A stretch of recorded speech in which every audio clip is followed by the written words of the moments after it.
Welcome to Very Burn good. the Good job. Ship. This is the podcast where we connect entrepreneurs or professionals that can help you go all in on your business. We talk to people that have walked the walk, talked the talk, been through all the things that we experience as small business owners, and come out the other side with more skills, more experience that they're willing to share with us so that we can run a more successful business. So, Clint, Terry, I appreciate you guys very much. Anybody that gives us a little bit of your time to teach me something, teach the audience something, that's very, very important to us. I want to thank you up front for your time because it does mean a lot. Why don't you go ahead and introduce yourselves? Tell us a little bit about yourselves and your background, and your business, what you've gotten into. Hi, thank you so much for having us on the show. We really, really appreciate it. I'm Dr. Terry Howard Hughes, and my background is a video production. I had a video production company for about 24 years. And so I did like television commercials, industry, short films, things like that. And this has been on our heart to do for about 20 years, maybe longer than that, to do these books. And we both recently retired. And so they always say you should retire to something rather than from. And so this all just kind of lined up, and we'll tell you in our story how all this worked out. But so this is what we're doing in retirement, is writing these children's books. And I'm Clint Hughes. For 3, 4 decades, I've been a marketing guy, marketing just about anything you want to buy, from healthcare to precious metals to consumer electronics to uh, software as a service. And like she said, we've recently divorced, but Divorced? I retired. Gosh. Oh, funny. But I was about to say, I didn't know. even though I'm retired, I still have a boss. So the divorce is subconscious. Usually I refer to our wedding as a funeral, but that's a whole nother story. So you want to pick up work? Oh, yeah. Okay.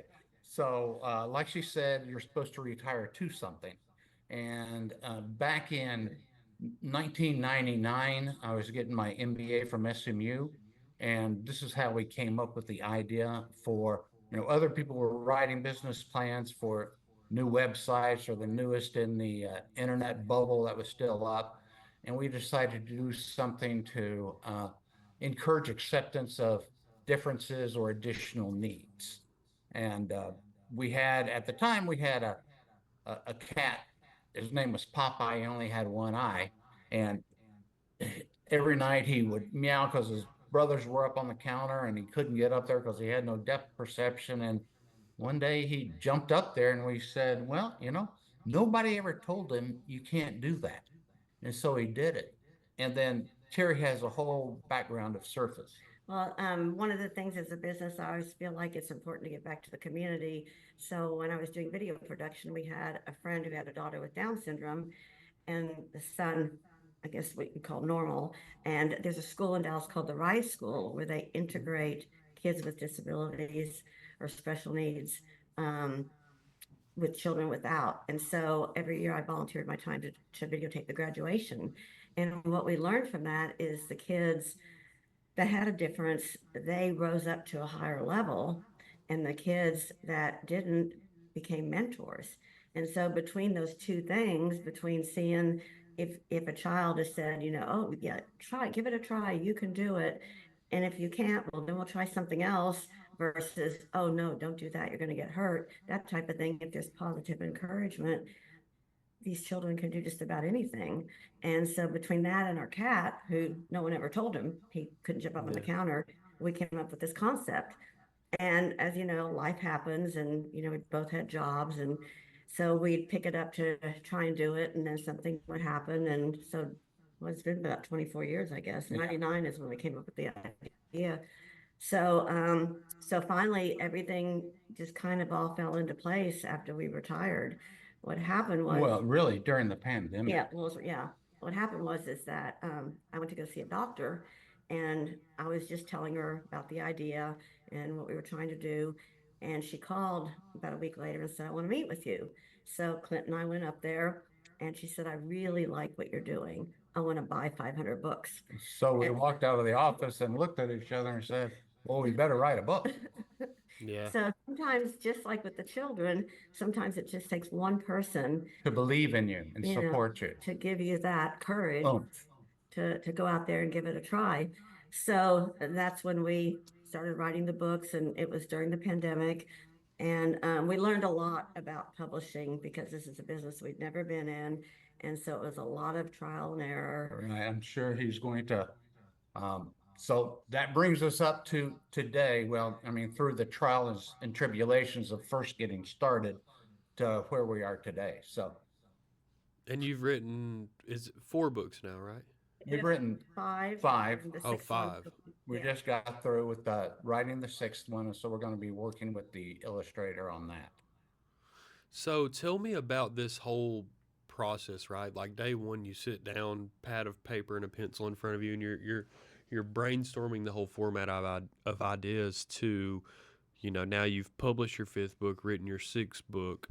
Like, what is that process like? And let me know kind of the inside of what were you guys doing well that was helping that whole process continue to move forward, from a strengths perspective from you guys.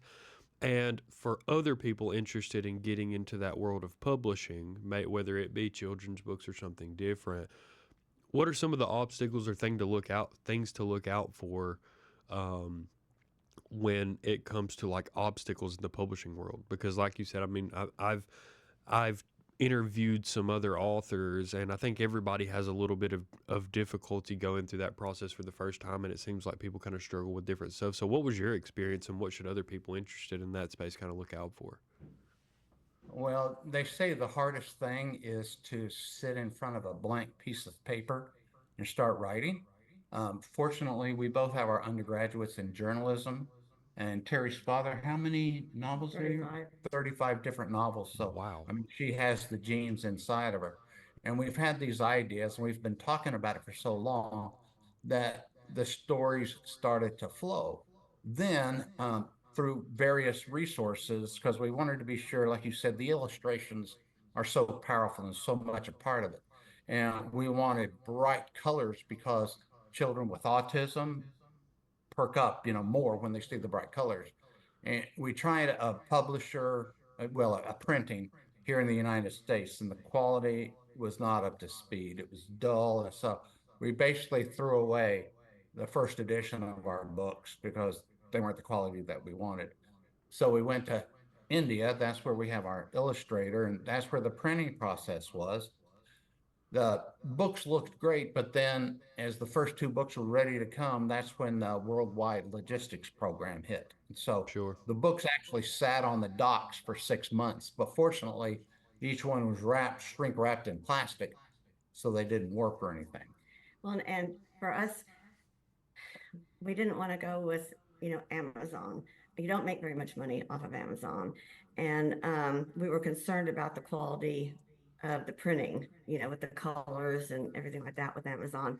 So we learned the hard way. We spent a lot of money trying to get it done in India and having them be the way they, and we wanted to do hardbacks because we felt like hardbacks were better.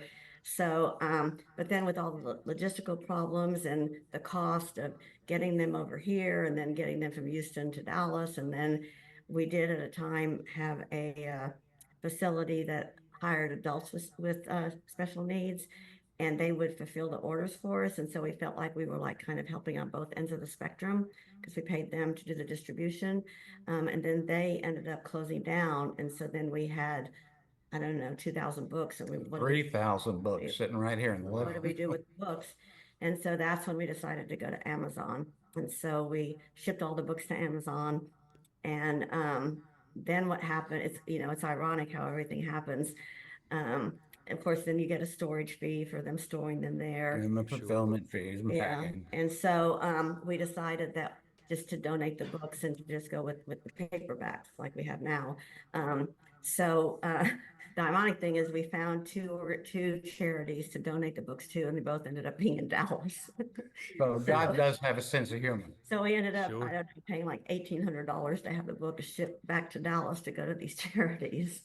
Hmm. So now we're with Amazon. Like I said, you don't make much money, But but the colors, as you saw, I mean, They're they're incredible. incredible. well, and we can't compete with 2-day delivery and free shipping. And it's print on demand. So we don't have thousands and thousands of dollars tied up in inventory sitting there on the shelves. It's print on demand, and you order it on Monday, it shows up on your doorstep Wednesday or Thursday. How can you beat that? And for us, let me talk a little bit about the concept because we haven't talked about that yet, so people understand. So it's encouraging acceptance of differences or additional needs, and it's Dr. Alkin and the home team. And Dr. Alkin, owls are wise, and we have Nurse Sharkey. And in the first four books, introduce the main characters. And Trouble is a dog with really long ears, but their differences become their superpowers, like she can fly with her ears. And then in the second book, King Tux is like a tiny person. And in the third book, Pirate gets caught in a tornado. He's a rabbit and hides in a really, really tiny hole. So King Tux is the only one that can save him, and he loses an eye. So he's the only rabbit. And then in the fourth book, Goldie is a golden retriever, and she's born with part of her right forearm missing. So Trouble's really smart and makes her all kinds of Mr. Gadget type tools, like, propeller, or she can have a ladder, or she can have a hammer, or whatever tools she needs. And then from there, they go out in the community and help other animals. So for us, part of this is giving back to the community. Of course, we'd love to make a lot of money off of it, but that's not the sole purpose for us. Yeah, it's the difference between mission and money. And And that's what it really breaks down to be. and for us, being at retirement age, we would rather do this, and hopefully it becomes Oprah's favorite things. I mean, of course, every author, wants to be on the bestseller list and everything like that. But should that not happen, we'd rather have given this a try than 10 years from now go, what, I wonder what would have happened type thing. So, and we are giving back to like St. Jude's, and we give back to Scottish Rite, and Book 6 about the deaf character, the proceeds are going to go to help Humble Heart School for the Deaf Oh, nice. in Nairobi, Kenya. So each book we're giving back to a different charity. And the lady at Scottish Rite put it really well. She said, everybody has a difference. Some are just more visible than others. So the concept is, as Dr. Alkin says, it doesn't matter what you look like on the outside, it's who you are on the inside that matters most.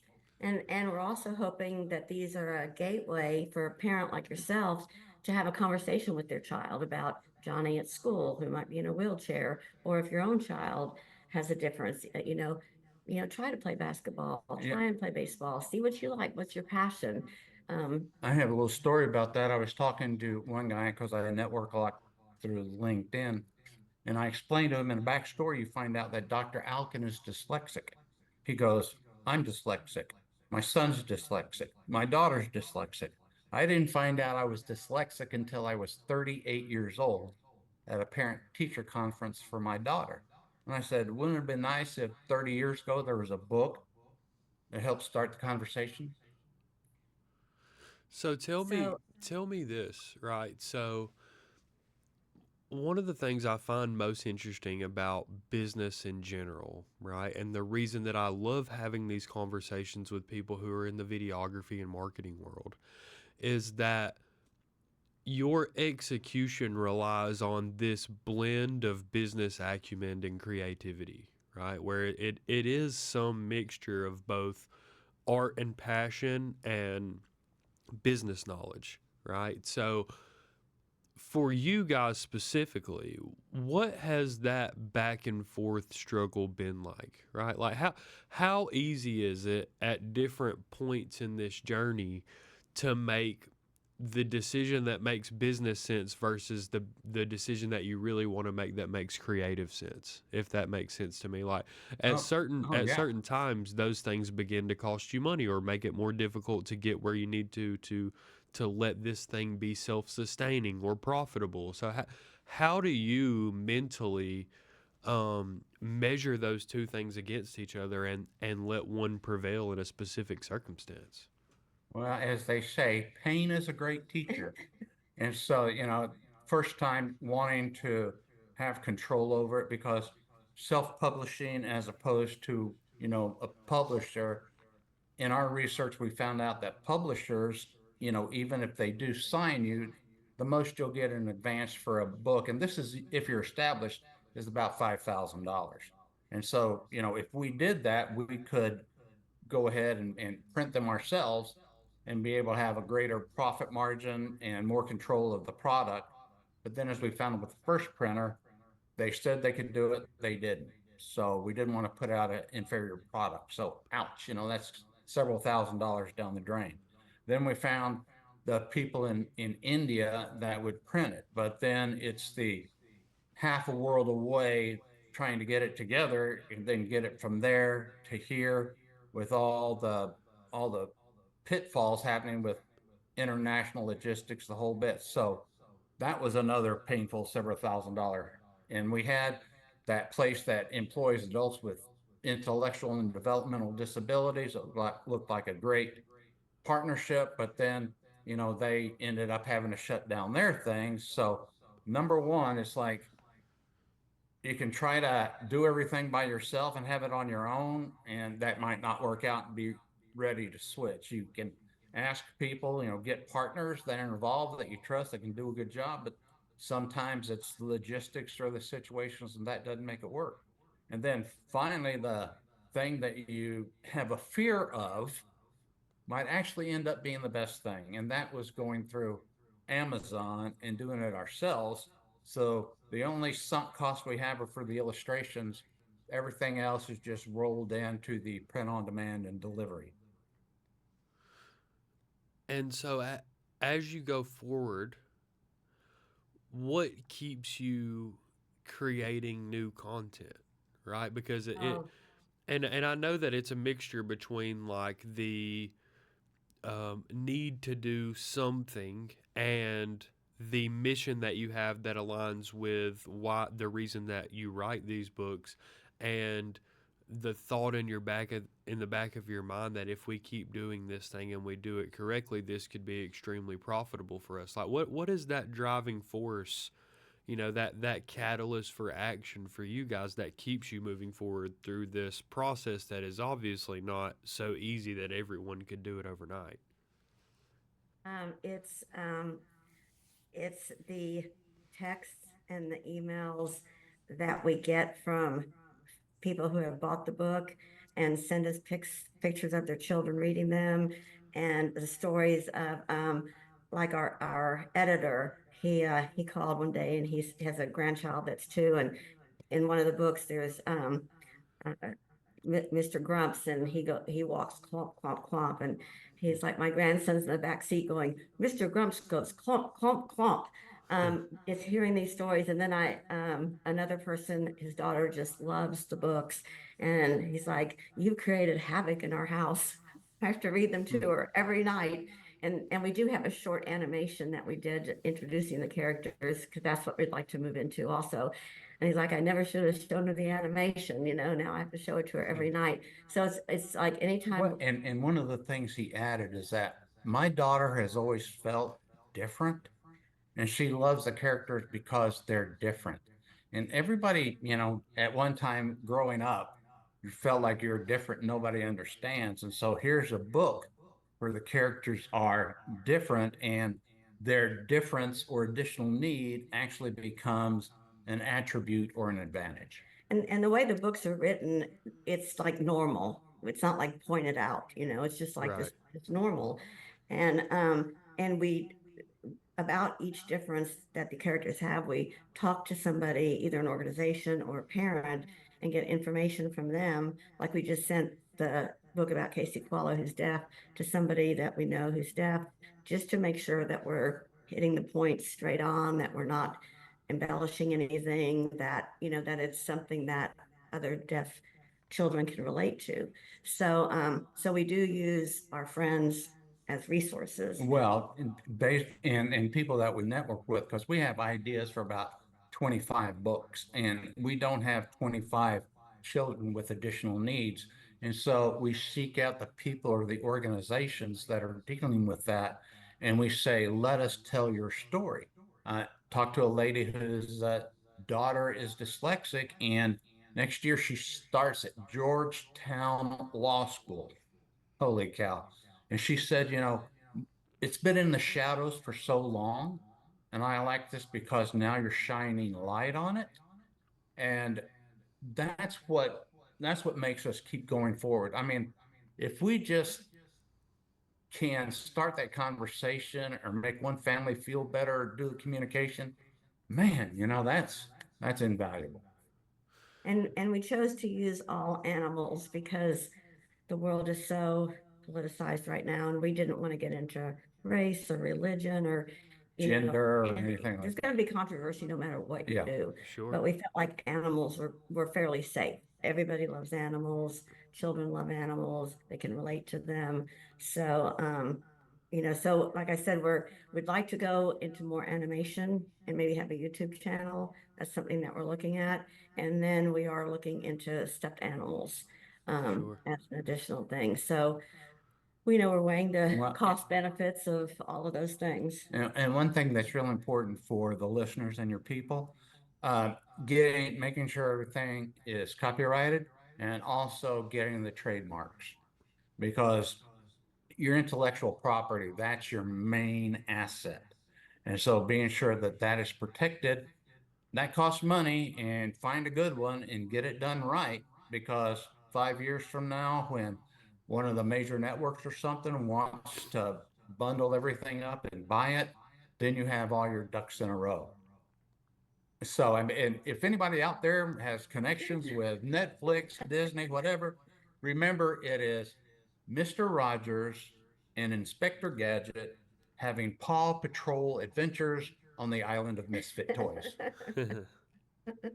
I may know some people that you should talk to in that world actually, but let me give you your flowers for a second. Um, I read your books, right, and I checked them out, and like everyone else, I have children that are different, right, and when I read those books for myself and shared those with my kids, um, it's really difficult to have that conversation with your child of like, here's what to expect. You're going to a new school, you're growing up, these things like, and this your books were the bridge between, hey, no one thinks any less of you because you have things about you that are different.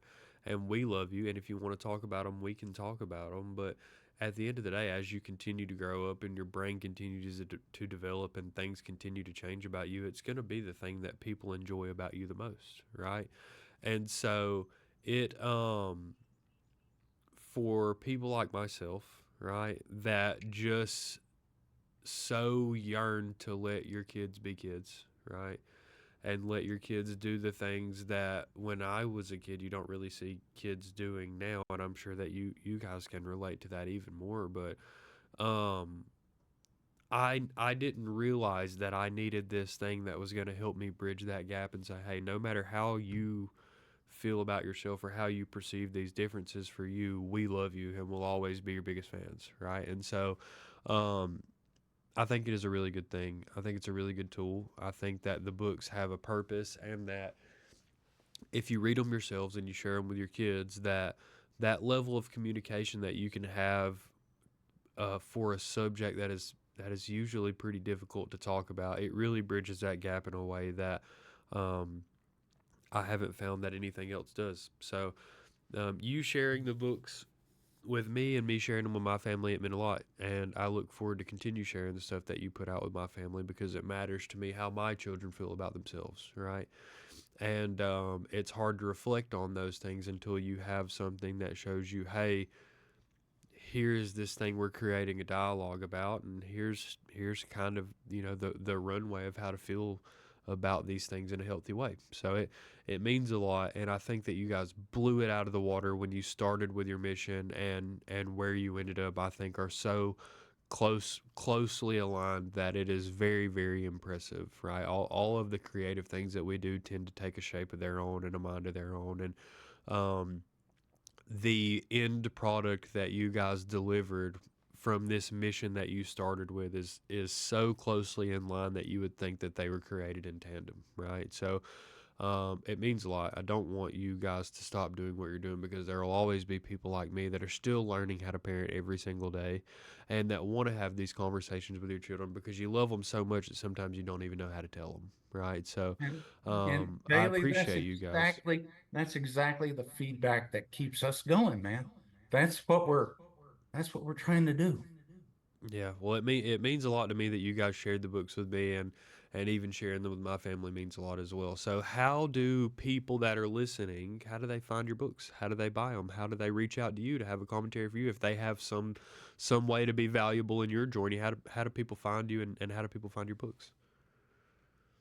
Well, we have a website, www.dralkin.com. Doctor spelled out Owlkin, Alkin. And I'm sure you'll put it, a third Yep. on the bottom with the URL. And then Yeah, if if you're you watching, we'll have everything in the description. So, and if you go to Amazon and just type Dr. Alkin in the home team, the book should pop up to be able to. But you can also, our website will link you to the books on Amazon. And you perfect. can read about future characters on our website. You can see the press that we've done, the animated, little animated clips up there, pictures of the stuffed animals are up there. So for any more information, and there's an email, they can always email us, and there's a phone number, they can always call us. And anybody that has any ideas or Yeah, we'd love. we are so open to listening to people and We're learning. telling their stories. Yeah, yeah, Sure. yeah. And tell me this, right?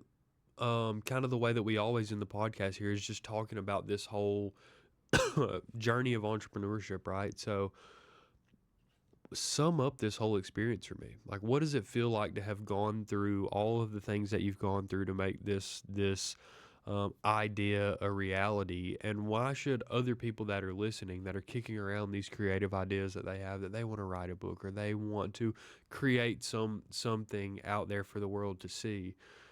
What has it done for you, and why should other people kind of seek out that same experience?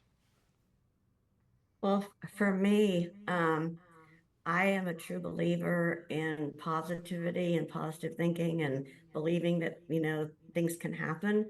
They may not, but as long as I'm positive about it, I'm more likely to achieve things than if oh, that will never happen. And I have friends that are like, oh, I'm going to write a book, and I'm very encouraging about just sit down and start writing. You don't have to have a beginning, you don't have to have an end, just start writing. And some people have to be disciplined to have, okay, I'm from 10 to 11 every day. I'm going to sit at the computer. I may not write anything. I may look up and it's 3 hours later. But for me, it's like if we have a dream and we have a passion, I would, like I said, I would much rather have done this and it fail and to always wonder. And I don't think a failure is ever a failure. I think it takes a lot of courage to do something to overcome that fear of what are people going to think. Oh, everybody's going to say, oh, we knew it would never work. Or, we have people in our life that are naysayers and, don't believe in what we're doing. And that's okay. They're allowed to their own opinions.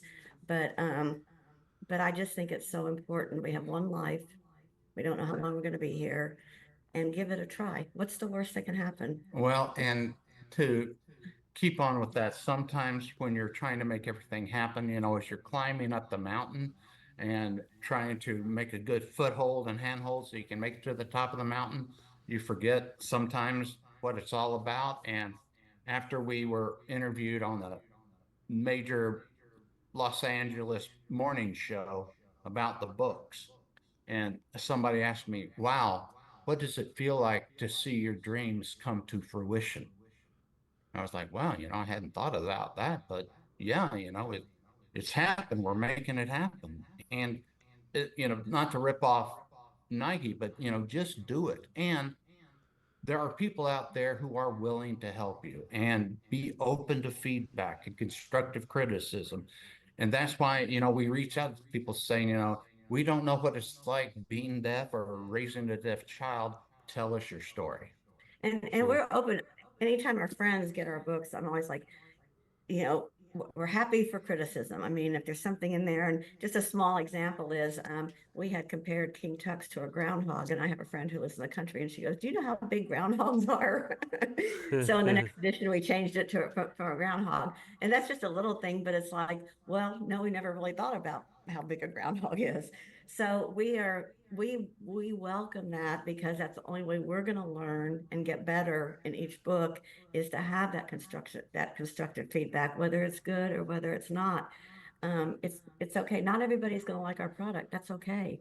You know, and I think you have to have, I wouldn't say a tough skin, but just realize that this is, you know, set a certain number of people are going to like this.